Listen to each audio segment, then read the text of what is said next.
아브라함이 그 땅을 통과하여 세겜 땅 모래 상소리 나무에 이르니 그때에 가나안 사람이 그 땅에 거하였더라. 여호와께서 아브라함에게 나타나시되 내가 이 땅을 내 자손에게 주리라 하시니라. 그가 자기에게 나타나신 여호와를 위하여 그곳에 단을 쌓더라. 8절부터 다 같이 읽겠습니다. 거기서 베델 동편 산으로 옮겨 장막을 치니 선은 베델이요 동은 아이라. 그곳에서 여호와를 위하여 단을 쌓고 여호와의 이름을 부르더니 점점 남방으로 옮겨갔더라. 오늘 설교 제목은 예배의 본질이라 이렇게 제목을 정해봤습니다. 예배의 본질. 예배의 본질이 들어간 예배, 참 예배라고 볼 수 있죠. 한번 해봅시다. 참 예배를 드리자. 시작. 참 예배를 드리자. 참된 예배를 드리자. 이것이 예배의 본질이 들어간 그 예배가 참 예배라고 볼 수 있습니다. 우리가 이 아브라함에 관해서 이렇게 쭉 우리가 살펴보고 있죠.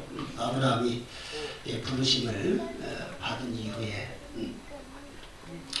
하나님께서 아브라함에게 명하신 대로 이제 본토를 떠나라, 그리고 진짜를 떠나라 하신 말씀대로 떠나게 됩니다. 그리고 내가 내게 지시할 땅으로 가라 하신 말씀대로 또 아브라함이 순종하여 가지요. 이 아브라함이 부르심을 받은 이후에 그 아브라함의 신앙의 여정을 이렇게 보게 되면, 또 아브라함의 그 믿음을 이렇게 보게 되면, 지난 시간에 살펴본 것처럼 아브라함은 하나님을 믿었죠. 저 바벨론에서부터 하나님께 대한 신앙을 가진 자임을 볼 수 있습니다. 하나님을 믿을 뿐만 아니라 아브라함은 하나님의 약속을 또 믿었잖아요. 하나님의 약속. 하나님의 약속을 믿고 하나님의 약속을 의지하고 하나님의 약속을 붙들고 또 하나님께서 하신 그 약속을 반드시 이루실 것을 확신하고 더 나아가서는 하나님의 영광을 돌리는 그런 믿음을 가진 것을 볼 수 있습니다. 뿐만 아니라 아브라함은 하나님의 말씀을 쫓아 사는 그러한 믿음을 가진 것을 볼 수 있어요. 하나님 말씀에 권위를 두고 하나님 말씀을 사랑하고 하나님 말씀을 의지하고 하나님 말씀을 붙들고 또 그 말씀을 따라서 순종하여 행하는 그러한 믿음을 가진 것을 볼 수 있습니다. 뿐만 아니라 아브라함의 믿음은 오늘 이 본문에도 나와 있는 것처럼 아브라함은 이 단을 쌓는 믿음을 가진 것을 볼 수 있어요. 여기 보면 7절에 이렇게 나와 있죠. 아브라함이 단을 쌓고 여호와를 위하여 그곳에 단을 쌓고, 또 8절에도 보면은 여호와를 위하여 단을 쌓고 여호와 이름을 부르더라. 이 말은 무슨 말이냐면 아브라함의 믿음은 그 예배 중심의 삶을 살았다는 겁니다. 예배 중심의 삶, 하나님을 경배하는 삶.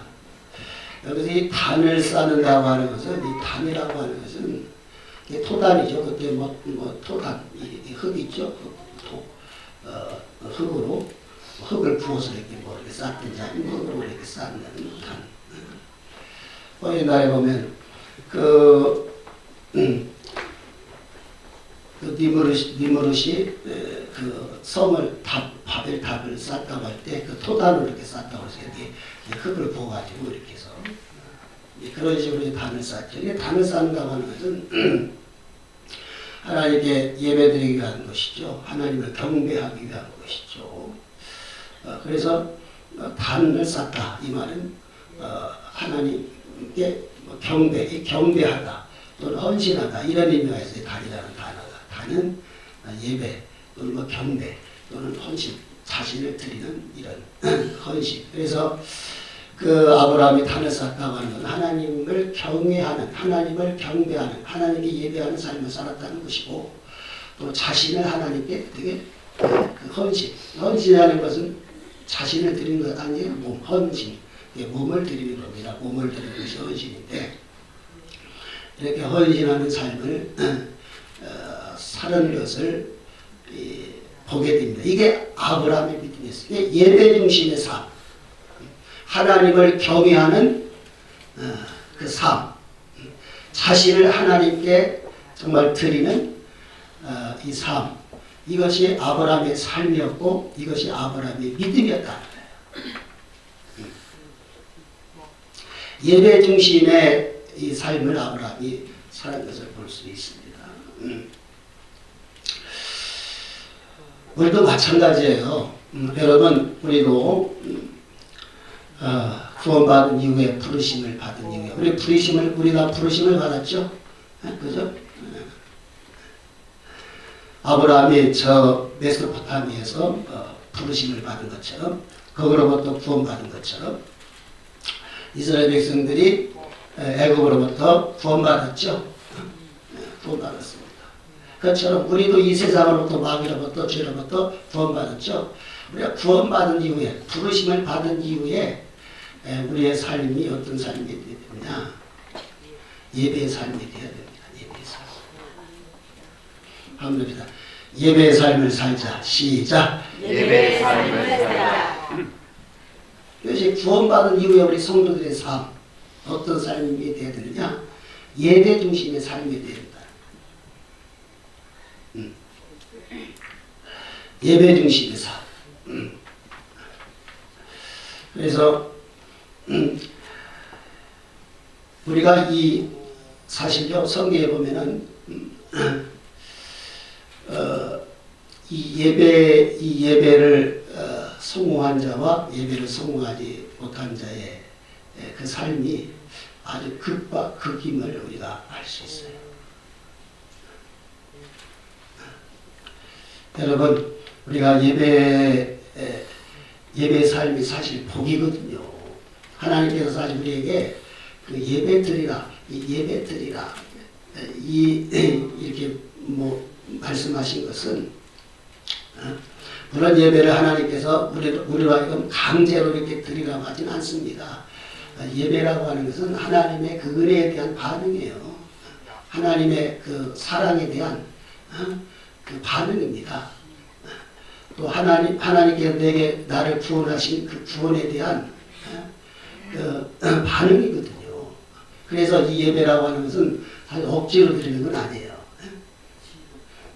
억지로 감사함으로 자원하는 마음으로 드리는 것이 예배예요. 우리가 하나님께 모든 걸 드릴 때 이것이 자원함으로 드리는 것이 사실 예배거든요. 그래서 여러분 레위기 1장에 보면은 레위기 1장에 보면 5대 제사 이야기가 나오죠. 5대 제사. 5대 제사의 그 첫 번째가 뭐예요? 번제거든요. 번제, 두 번째 소제, 세 번째 화목제, 네 번째 속죄제, 그다음에 다섯 번째가 속건제거든요. 근데 이 번제와 이 소제, 이 화목제는 억지로 드리는 것이 아니에요. 자원함으로 드리는 거예요. 자원함. 구원받은 은혜에 대해서 감사하고, 하나님의 언약을 지켜주신 것에 감사하고, 하나님 내게 긍휼을 베푸신 것에 감사해요. 그래서 이 번제라고 하는 것은 헌신의 의미가 있거든요. 헌신의 의미. 그 소제도 마찬가지. 소제는 단독으로 드리지 않습니다. 반드시 속죄제나 그 다음에 이 속죄제나 화목제물, 피제사가 있는 전제된 그 상황에서 하는 둥, 소제라고 하는 것은 곡식을 빻아서 드리는 것이죠. 그래서 번철에 구워서도 드리고, 이렇게 생가루를 드리기도 하고, 또 솥에 이렇게 빵을 붓듯이 이렇게 빵을 만들어 드리기도 하고, 어쨌든 이 소제를 드릴 때는 반드시 이 번제와 그 속죄제, 피가 흘려져 있는, 희생이 있는 그 위에 이렇게 드리는 것이 이게 소재거든요. 그 뭘 말하는 거예요? 그 구원의 은혜, 예? 그 하나님이 베푸신 그 은혜에 대해서 감사해서 이것이 소재요, 번제요, 화목제거든요. 그래서 이 번제와 이 소제는 자원함으로 드리는 것입니다. 마찬가지예요. 우리가 이 하나님 앞에 나가서 예배할 때 이것은 주님의 은혜, 그분이 나를 구속하신 그 은혜가 밑에 깔려 있는 거예요.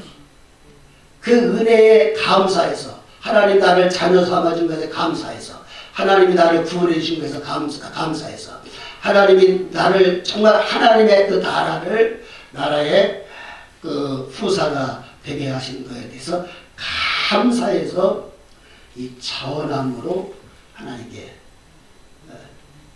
예배를 드리는 것입니다. 근데 이 예배라고 하는 것은 우리가 뭐 다 알지만은 하나님과의 교제거든요. 하나님과 만남이잖아요.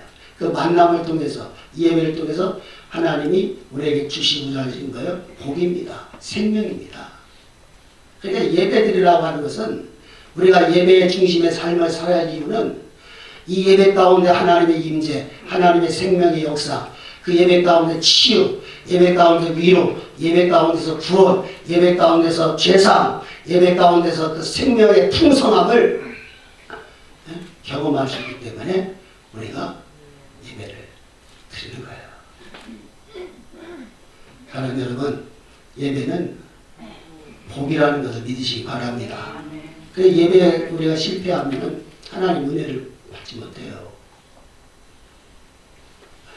여러분, 예배가 무너지면 다 무너집니다. 영혼도 무너지고 육체의 삶도 무너지고 경제도 무너질 수 있고 우리 삶이 정말 그 메말라갈 수밖에 없어요. 예배 무너지면 다 무너져요. 우리가 성경에 보면은 엘리 제사장의 두 아들 보세요. 엘리 제사장의 그 가정을 보세요. 제사장 가정이었잖아요. 근데 예배가 무너지니까 어때요? 그 가정이 다 폐가망신하잖아요. 솔로몬, 그가 은혜 받고 그가 임금 이스라엘 왕으로 세웠을 때 하나님의 사랑으로 정말 예배를 드렸죠. 하나님이 그에게 복을 주셨지 않습니까? 근데 그만 이방 신들을 끌어들이고 이방 신을 섬긴 그 결과 어떻게 했어요? 하나님께서 이스라엘 나라를 두 쪽으로 갈라놓지 않습니까? 가인, 우리가 가인 얘기 잘 알잖아요. 하나님께서 이 가인의 예배는 연락지 아니하시고 아벨의 예배는 연락하시고 그냥 가인이 예배 실패 후에는 어떻게 했어요? 악한 자에게 속했죠. 그래서 자기 아우를 쳐 죽였을 뿐만 아니라 그가 하나님 목전에서 쫓겨나고 방황함에 유리한 자가 되었더라. 이런 것들이 다 샘플로 우리에게 교훈으로 주어지는 것이 아니겠어요. 예배 실패할 때는 모든 것이 무너지는구나. 이스라엘 백성들이 그 바알을 섬기고 했을 때 어떻게 했습니까?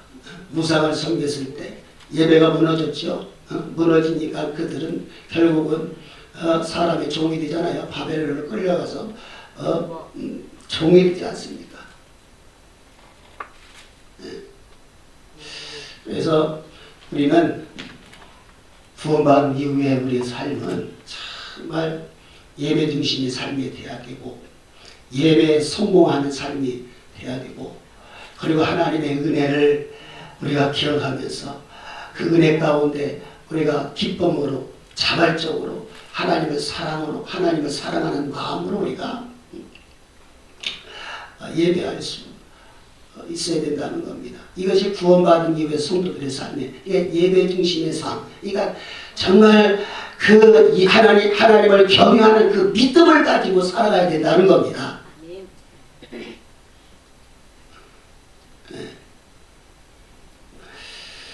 그래서 우리가 예배를 회복할 수 있도록 여러분 예배를 회복하셔야 됩니다. 이스라엘 백성들이 저는 그 열왕기 상이죠. 18장 30절에 보면 그 엘리야가 무너진 단을 수축했다 하는 그 말씀이 나와요. 열왕기 그 상 18장 30절에 보면 이스라엘의 무너진 단을 수축했다. 하지 마셨잖아. 오늘 이 그리스도인들 가정에도 예수님을 믿는다고 하지만은 그 가정에 하나님을 경외하는 하나님을 예배하는 그 단이 무너진 가정도 많이 있어요. 예배 성공하지 못하고 있다 이 말이에요.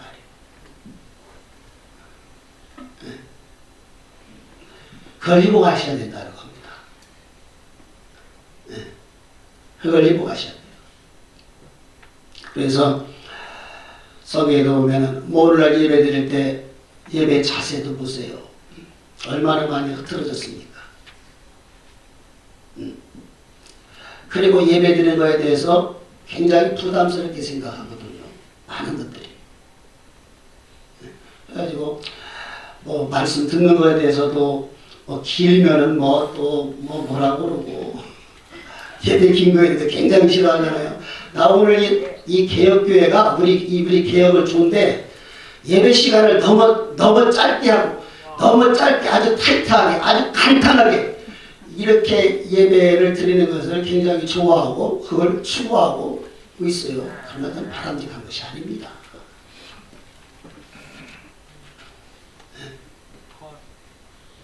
그건 바람직한 것이 아니에요. 예배가 긴 거에 대해서 부담스럽게 생각하고 예배를 긴 거에 대해서 길면 투덜거리고 끝난 다음에 투덜거리고 막 왜 이렇게 말씀이 기냐? 왜 이렇게 예배가 기냐?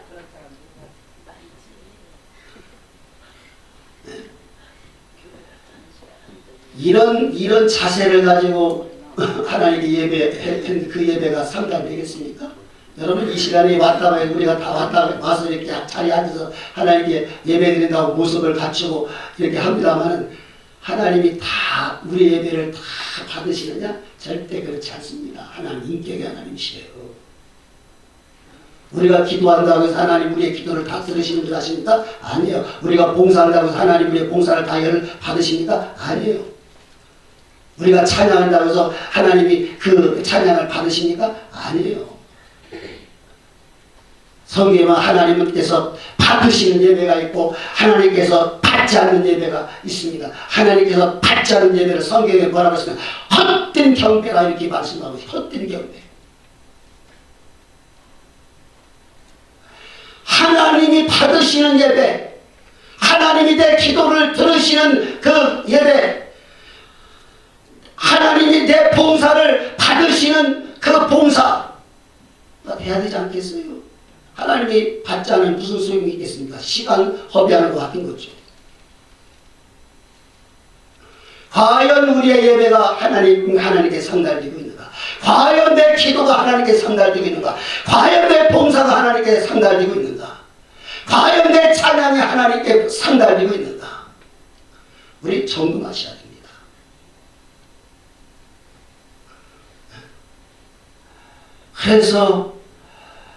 그래서 정말 우리 예배가 하나님이 흠양하시는 그게 저먹고 흠없는 것들이라는 것이나 여러분 보세요. 우리가 뭐 잘하는 내용이 있으면 아까도 말씀드렸습니다만은 하나님께 그 제물을 드릴 때 어떻게 했어요? 흠 있는 것들이라고 안 했잖아요. 흠 없는 것들이라고 했죠. 흠 없는 것. 그래 하나님은 받으신다는 거거든.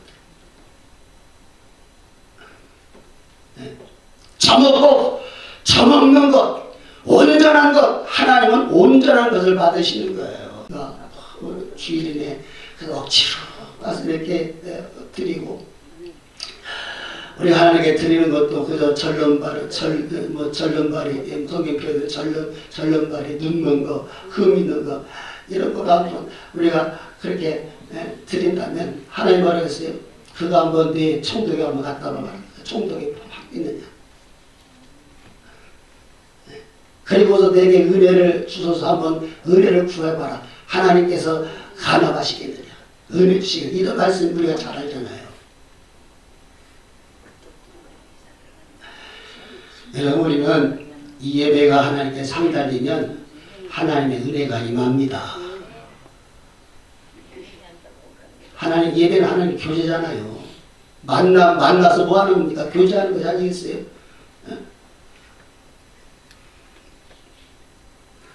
그래서 우리는 예배를 정말 아브라함의 믿음이 훌륭한 건 뭐냐면 그가 이렇게 하나님을 의지하고 믿었고 의지했고 약속 의지했고 믿었고 하나님 말씀을 따라 그가 순종하며 살았지만은 더 중요한 것은 아브라함의 삶이 예배의 삶이었다.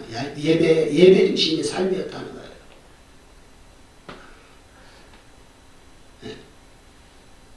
그래서 가는 것만 여기도 보면 두 군데죠. 그가 이 세금 모래 상술에서 하나님이 나타났는데 거기서 단을 쌓고 여호와 이름을 부르고 또 베델, 이 베델이라는 하나님의 집이라는 뜻이죠. 베델, 이 베델에 가가 도착했을 때 거기서 또 여호와를 위해 단을 쌓고 여호와 이름을 불렀다.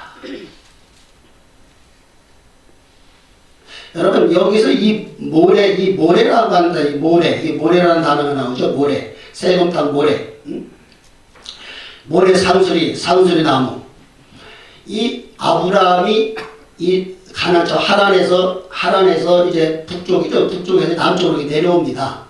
가나안 땅을 향해서. 근데 가나안 땅의 저 북쪽에 가나안에 따라 들어와서 그 북쪽은 어떤 곳이었느냐면 거기는 갈릴리거든. 거기는 굉장히 아주 그 옥토 같은 지역이에요. 근데 거기서 발을 붙이지 못하고 이제 남쪽으로 이렇게 내려오거든요. 거기서 여기는 뭐 이 구절에 보면 점점 남으로 옮겼더라 이 말씀처럼.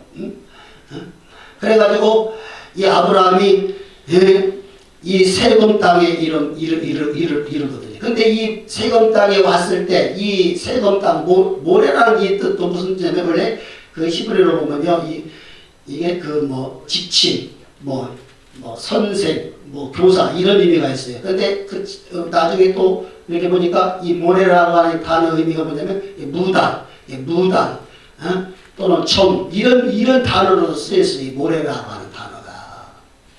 그래가지고 그래서 이 아브라함이 이 세금 땅 이 모래에 상수리 나무에 있을 때 이 가나안 땅이 어떤 지역이냐면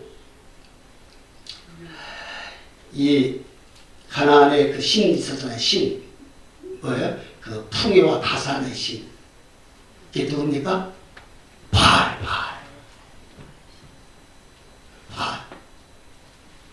그러니까 이 가나안에 들어왔지만 가나안에 들어와서 이 세금 땅에 왔을 때 그 지역은 어떤 지역이 있느냐? 바알 신전이 있고 풍요와 다산의 신, 그 바알 신을 숨기는 그러한 곳이었다. 이 가나안 땅이었어요. 그래서 여러분 이것을 어떻게 알 수 있냐면요. 여러분 그 레위기 18장 그 2절에 보면 하나님께서 이런 말씀을 했어요. 그 이스라엘 백성들에게 너희는 내가 너에게 인도할 가나안 땅에 들어갈 텐데 너희가 그 가나안 땅에 들어갔을 때 애굽의 풍속과 가나안의 그 풍속과 규례를 절대로 따르지 말라. 그러면서 거기 이렇게 쭉 목록이 나오거든요. 거기 보면 그 음행에 대한 이야기가 쫙 목록에 나오죠. 동성애를 비롯해서 수간을 비롯해서 그 지저분한 얘기가 쭉 나오잖아요. 그러면 아브라함이 도착했을 때 그 가나안 땅이 어떤 지역이었어요? 바알신을 숨기는 그런 지역입니다. 풍기와 다산의 신. 근데 하나님이 그곳에 나타나십니다. 그리고 내가 이 땅을 내 자손에게 주겠다. 이렇게 약속을 다시 또 약속하죠.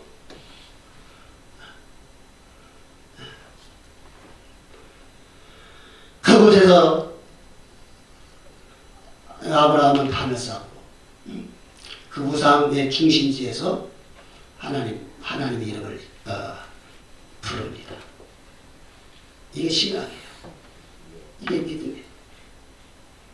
그래서 정말 우리는 아브라함의 믿음이 이렇게 예배 중심의 믿음이었다. 그래서 우리는 이 예배 중심의 삶을 살아야 되고 이 예배의 삶이 우리의 영혼 몸을 회복시키고 예배의 성공이나 실패를 따라서 우리의 모든 것이 성공하느냐 실패하느냐 이게 달려있다고 하는 거지. 우리는 이 성경을 통해서 볼 수 있기 때문에 그래서 우리는 예배 하나님이 받으시는 그 참된 예배를 드려야 된다는 것이거든요. 그래서 이 참된 예배 정말 이 참된 예배라고 하는 것은 그 예배의 본질이 반드시 예배에는 이것이 본질이 들어가야 된다. 이 예배의 본질, 그 예배의 본질을 알고 하나님이 받으시는 참된 예배를 드려야 된다는 거예요.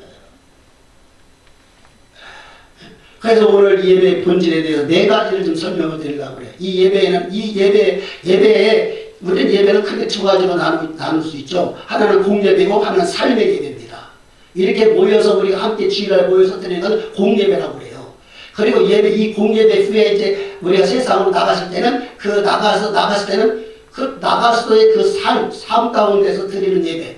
우리 예배는 그러니까 우리 평생 예배 삶을 사는 겁니다. 공예배든 삶의 예배든. 네? 그래서 이 공예배에서도 이 예배의 본질이 들어가야 되고 이 공예배를 떠난 이후에 우리 삶의 현장에서도 그 삶의 예배의 현장에서도 예배의 본질이 반드시 들어가야 된다는 거거든요.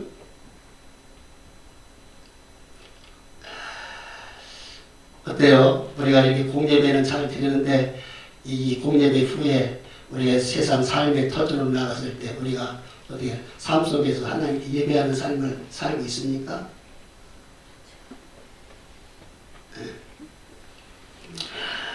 그래서 4가지를 설명해 드리면 시간상 4가지를 설명해 드리면은 짧게 드리면 첫째는요 이 예배 우리가 예배에 반드시 들어갈 그 예배 본질의 그 요소 첫째는 우리 신앙 우리가 예배하는 그 섬기는 그 대상에 대한 신앙 고백이 분명하셔야 됩니다. 우리가 정말 우리가 숭상하는 그분, 그 숭상의 대상, 섬김의 대상에 대한 분명한 그 신앙 고백, 그분이 어떤 분인 것을 알고 그분에 대한 분명한 그 믿음, 신앙의 고백이 예배 가운데 우리 삶의 현장에서 있어야 된다는 거예요. 항상. 그 다음에 두 번째는 이 공예배든 삶의 예배든 지간에 반드시 하나님을 높이는 그 요소가 있어야 된다는 겁니다. 이것을 다른 말로 말하면 엎드려 경배하는 모습이에요. 세 번째는 하나님께 대한 집중, 하나님께 대한 초점을 맞춰 예배 시간에 하나님께 대한 집중, 하나님께 대한 초점을 맞추는 예배가 해야 된다는 겁니다. 네 번째는 신령과 진정으로 드리는 예배가 되어야 된다. 이게 예배의 본질이에요. 여러분 이 4가지를 꼭 기억하시기 바랍니다. 이것이 빠지면요, 뭐 세상으로 안고 없는 찐빵이라고 이런 얘기죠. 그래서 이것이 없는 예배는 하나님이 받지 않습니다. 네. 여러분 이 예배의 본질에 대해서 요한계시록에 보면 5장, 요한계시록 5장, 4장, 5장, 7절에 보면은 이 4가지 요소, 이 천상에서 드리는 예배의 모습이거든요. 요한계시록 4장, 5장, 7절에 보면 7절에 보면 내 생물 24장로 그 다음에 모든 천사들 구원받은 성도들이 어디에 그 예배를 드리는 모습이 요한계시록 4장, 5장, 7절에 나옵니다. 근데 거기에 보면 예배 드리는 그 모습의 그 요소가 이 4가지가 다 들어가 있어요. 그게 샘플이에요. 천상에서 드릴 뿐만 아니라 이 땅에서 우리가 공예배를 드리든 우리 삶 속에서 삶의 예배를 드리든 이 4가지 요소가 반드시 들어가야 된다는 거예요. 한번 보죠. 우리 요한계시록 4장 한번 봅시다. 시간이 없지만은 요한계시록 4장 보시면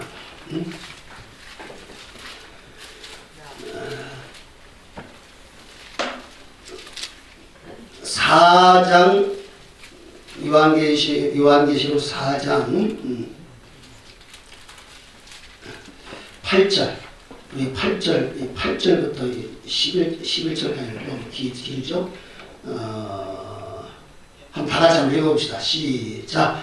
내 생물이 각각 6날개가 있고 그 안과 주의 눈이 가득하다. 그들이 밤낮 쉬지 않고 이르기를 거룩하다 거룩하다 주 하나님도 전능하시니 전에도 계셨고 이제도 계시고 장차 오실 자라. 그 생물들이 영광 존귀 감사 보좌에 앉으신 세세토록 사신 에게 돌릴 때 24장로들이 보좌에 앉으신 이 앞에 엎드려 세세토록 사신 에게 경배하고 자기의 멸류관을 보좌 앞에 던지며 가는데 우리 중 하나님이 영광과 존귀와 능력을 받으신 것이 아깝다. 주께서 만물을 지으시니 만물이 주의 뜻대로 있었고 또 지으심을 받았나이다. 여러분 요한계시록 4장이 천상에서 천사들과 24장로와 모든 내 생물이 하나님 앞에 예배드리는 모습이거든요. 5장에도 11절부터 끝절까지 똑같은 내용이 나와 있고요. 7장에도 하반절에 보면은 11절부터 12절까지 이렇게 나와 있어요. 10절부터. 이게 예배를 드리는 샘플이에요. 이게 예배의 본질이에요. 근데 여러분 보세요. 근데 여기 보면은 어린 양이신 예수께서 보좌에 앉아 있습니다. 보좌에 앉아 있고 그 다음에 내 생물들이 주위에 있고 그 다음에 24장로들이 있고 그 다음에 천사들이 있고 또 이 5장에 보면 뭐 구원받은 무리들이 있고. 근데 여기서 그 내 생물이 하나님께 뭐라고 고백합니까? 8절에 보면 거룩하다 거룩하다 거룩하다 이렇게 고백해요. 그러니까 이 말이 무슨 하나님만이 거룩하신 분입니다. 이 내 생물이 천사들이 하나님이 어떠하신 분인 걸 알고 자기가 숭배하는 섬기는 그분이 어떠하신 분인 걸 알고 분명하게 하나님께 대한 고백을 한다 이 말이에요. 여러분 오늘날 예배드리러 왔어요. 그러면요 하나님이 어떤 분인지도 알지 못하고 그냥 와서 예배드리는 사람이 많습니다. 뭐 사도행전에 그런 말씀 있죠? 그 사도행전에 보면 저희가 알지도 못하는 신에게 예배한다는 말씀처럼 우리가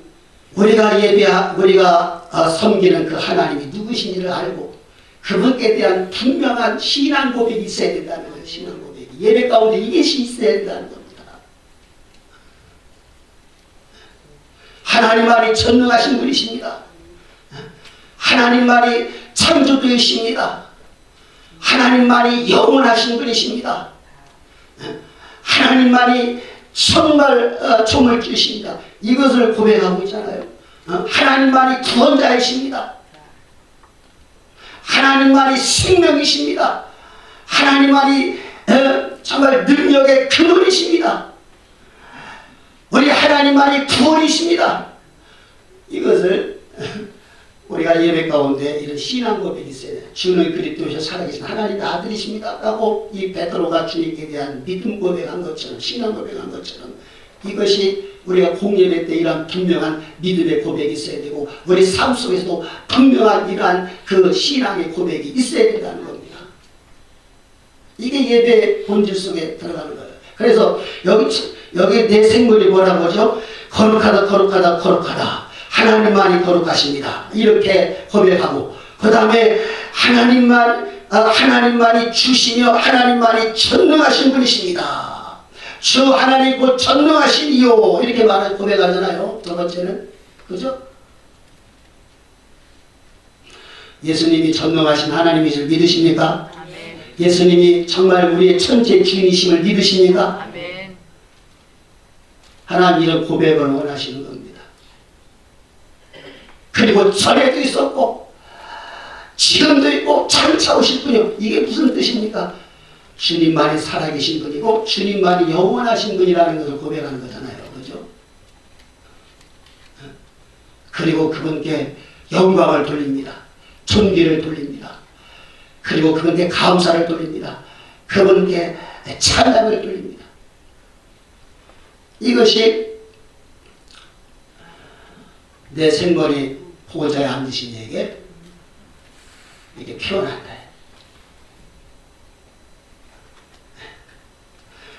그 다음에는 9절부터 보세요. 9절 보면 10절부터 보면 그 다음에 24장로가 등장하죠. 24장로가 먼저 그 보좌에 앉으신 앞에 엎드려 경배합니다. 그 다음에 두 번째는 멸류관을 그 보좌 앞에 던집니다. 그 다음에 세 번째 그들의 행동이 무엇입니까? 11절에 있죠. 우리 주 하나님이여 영광과 존귀와 능력을 받으시는 것이 합당합니다. 왜? 하나님 주님이 만물을 지으셨기 때문이다. 이렇게 고백하지 않습니까?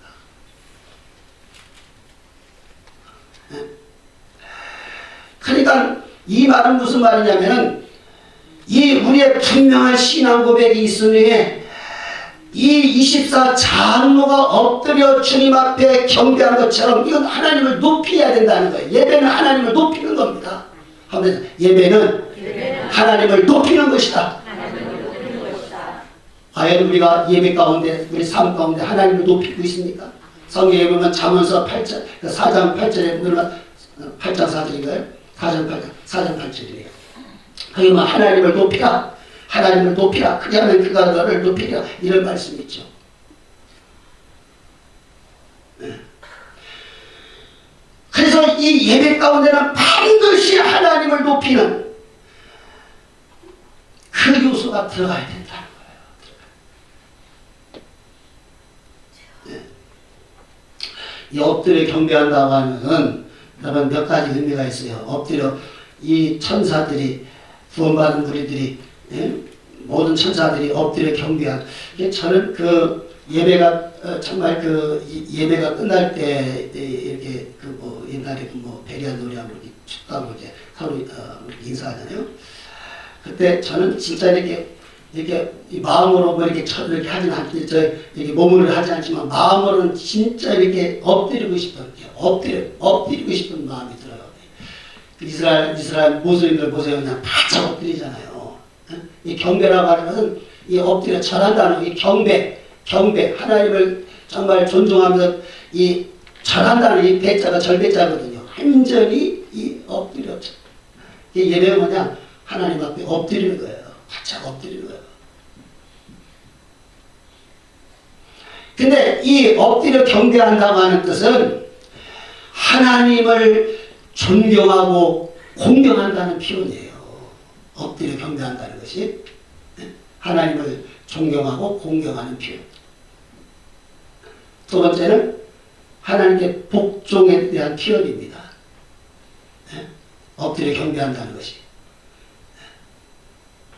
세 번째는 하나님을 높이고 자신을 겸손히 낮추는 행위가 엎드려 경배하는 거예요. 네 번째는 하나님은 나의 주인이십니다. 이걸 고백하는 거예요. 이 표현입니다. 여러분 7장에도 엎드려 경배했고 그 5장에도 엎드려 경배하는 모습이 나오거든요. 우리가 이 예배 이 공적인 예배에도 이 반드시 엎드려 경배하는 모습이 있어야 돼요. 하나님께 대한 공경과 존경함으로, 정말 하나님께 복종함으로 이런 모습들이 우리 삶 속에도 마찬가지예요. 멸류관을 던진다는 것이 뭡니까? 멸류관을 던진다고 하는 거예요. 그거는 자기 중심이 아니고 하나님께 집중한다는 것이에요. 집중. 하나님께 초점을 맞춘다는 거예요. 24장로가 흰 옷 입고 멸류관, 그 멸류관 쓰고 있었잖아요. 멸류관 쓰고 있었잖아요. 이것을 던지다. 이 던지다는 표현이 맞아요. 이것을 던진다. 이런 이렇게 말하고 있는데요. 너는 하나님께 집중하는 그 모습을 표현하는 것입니다. 하나님만이 내 삶의 중심이십니다. 근데 보세요, 여러분, 우리가 이 하나님께 나와 예배할 때 정말 우리가 그 하나님께 집중함으로 예배합니까?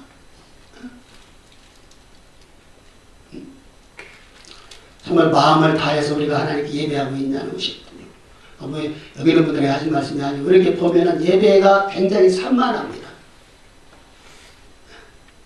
집중하는 모습이 없어요. 내 이 마음 중심에 주님만이 계시고 내 마음의 중심에 주님만을 바라보는 그 간절함이 있어야 되는데 그게 없어요. 예배드리고 와서 앉아있지만 생각은 딴 데가 있고 어떤 분들은 핸드폰 뭐 만지작거리고 뭐 인터넷 하든 뭘 하고 있고 어떤 분은 예배 시간에 왔다 갔다 그러고 뭔가 하나님께 정말 면류관을 그분 앞에 던지면서 그분께 집중하는 그 24장로들의 그 모습이 없다 이 말이에요.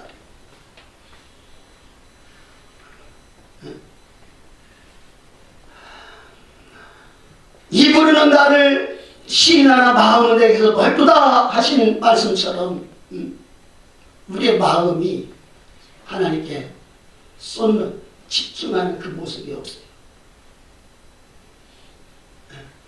우리가 뭐 축구를 보고 뭐 이렇게 월드컵 보세요. 그 축구 보고 무슨 드라마 영화 볼 때요. 그러니까 영화관 가면 불을 다 끄죠. 왜 끕니까? 그거 집중해서 보라는 거잖아요. 그 영화를 보러 가면 눈 딴 데 돌리지도 않습니다. 오직 거기만 쳐다보죠. 1시간이나 2시간이나 축구 볼 때 보세요. 어디 화장실 갑니까? 거기만 집중하고 얼마나 몰두합니까? 거기에 마음이 다 뺏겨 있고 거기에 마음이 다 쏠려 있고 그래서 한 골 넣으면 다 좋아하고 얼마나 열광합니까? 근데 과연 우리가 하나님께 나와서 예배할 때 그런 마음의 모습이 그런 집중력이 있냐는 것이거든요. 우리가 예배 가운데서 하나님께 얼마나 우리가 하나님 마음으로 우리 하나님을 열광하며 예배드립니까? 왜 이렇게 설교 시간이 길어? 왜 이렇게 예배가 길어? 그리고 끝나면 어디 가야지? 이런 생각들을 가지고 예배 드리니 하나님이 그런 예배를 받으시겠냐는 것이거든요. 과연 하나님이 기뻐 받으시는 예배가 되겠냐는 것이거든요. 우리 집사님들에게 그러는 것이 아니고 지금 예배 모습이 제가 볼 때 그렇다는 겁니다. 오늘 현실의 교회들의 예배 모습이 그렇다는 거예요. 그렇게 예배를 드리면서 눈먼 것 드리고 절름발인 것 드리듯이 우리가 하나님께 예배한들 과연 하나님이 그 예배를 받으시고 하나님이 그들에게 과연 은혜를 베푸시냐 하는 것이거든요. 하나님은 인격의 하나님이십니다. 여러분 보세요. 우리가 서로 만나서 인사할 때 악수할 때도 내가 어떤 사람은 악수를 해 저는 이제 악수할 때 그분에게 눈을 보거든요. 이렇게 눈을 보고 혹시라도 이렇게 보고 악수하면은 그 사람이 받는 분이 기분이 나쁘거든요. 기분이 좋아요, 나빠요? 한번 인사할 때 다른 사람이 와서 인사하는데 그래 이렇게 악수 손만 내놓고 이렇게 한다면 어디 그 악수할 때 어디 기분이 좋아요? 나빠요.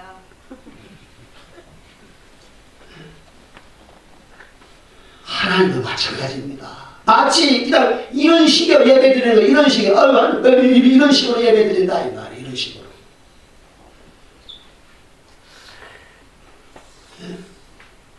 여러분은 예배 자세를 고쳐야 됩니다. 성경적인 예배 본질을 뽑아셔야 됩니다.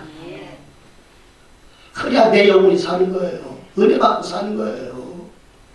여러분이 은혜 받지 않으면 다 말라집니다. 영혼도 보시고 다 삶이 피폐해집니다. 그래 우리는 예배의 중요성과 가치를 너무나 모른다 이 말이에요. 예배가 형식화되고 그저 우리가 와서 이 형식을 가지고 순서를 따라서 우리가 예배를 드리면 그것이 하나님이 받은 예배고 하나님이 연락하신 예배고 예배 성공하고 생각하는데 절대로 그렇지 않습니다. 예배의 형식을 따라 순서를 따라서 우리가 예배 드리고 하는 것이 그 예배 성공 아닙니다.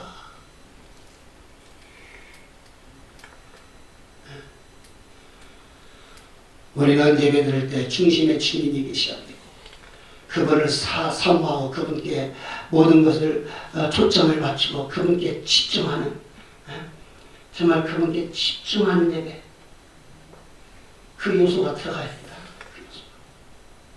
그리고 성령의 감동 성령 안에서 성령 인도하심을 따라서 정말 드리는 예배 그래야 하나님이 찾으신다고 그랬지 않습니까? 그런 예배를 찾으신다.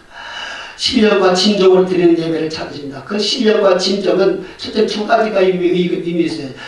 자원하는 마음으로 마음을 다해서 주님을 사랑하는 그것이 동기가 드린다고 하는 의미가 신령과 진정이라는 그 의미가 들어가 있고요. 또 한 가지는 주 예수 안에서 성령 안에서 예수 그리스도의 구속의 핏버림의 그 은혜 안에서 예수 안에서 성령의 인도하심 따라서 정말 그 드리는 예배 이 두 가지 의미가 신령과 진정이라는 단어 안에 들어가 있는 거예요.